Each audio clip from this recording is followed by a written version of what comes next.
of these have been wonderful, wonderful innovations, but I don't think we can be complacent, because what's very apparent is that for every person we put on treatment, another 2 to 3 are getting infected. And even our ability to put people on treatment is beginning to be threatened. This was a very disturbing newsline from the New York Times on May the 10th, demonstrating that in this case in Uganda, but this is happening in other sub-Saharan countries, the need and the demand for antiretrovirals is actually outstripping the availability. People again are being put on waiting lists, and so more than ever, I think there's a very critical need to actually move forward in our approach to HIV prevention. Another issue, I think, and it's a sad issue, is the fact that, as we all remember, in 1981, the first cases of AIDS were described in gay men in Los Angeles, and that was the face of the epidemic. Then Slim disease came along, and the attention really focused on sub-Saharan Africa. Once again, men who have sex with men are in the forefront of HIV prevention need, in a sense. These are some data from Johns Hopkins University. This is the Baltimore Young Men's Cohort, and these are incidence figures. And if you look carefully, you'll see that in this cohort of young African-American men, or the subset of young African-American men, the annual incidence was 10%. This is not prevalence data, this is incidence data in the US. Baltimore is but a 3-hour, 4-hour drive from here, and it's very disturbing. We have a major problem in our country. Another issue which has really emerged over the last year or two is the whole question of the potential that men who have sex with men within the African subcontinent may be an important focus for the HIV epidemic. These are some comparative data I pulled together from studies, again, conducted mainly by Johns Hopkins.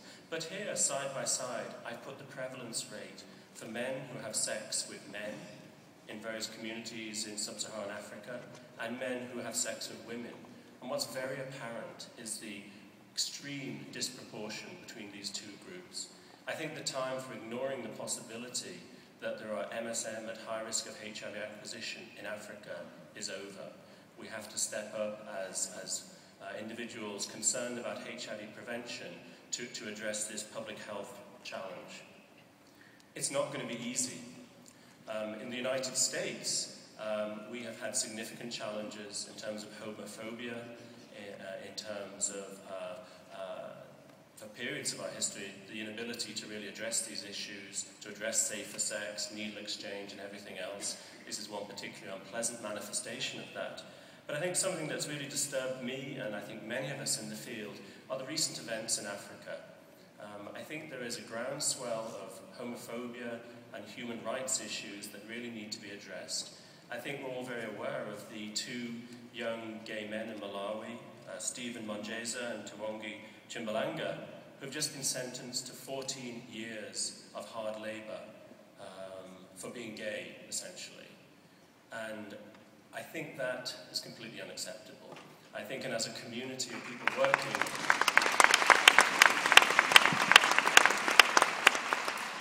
in HIV prevention, we have to play a key role in standing up and saying this is not acceptable.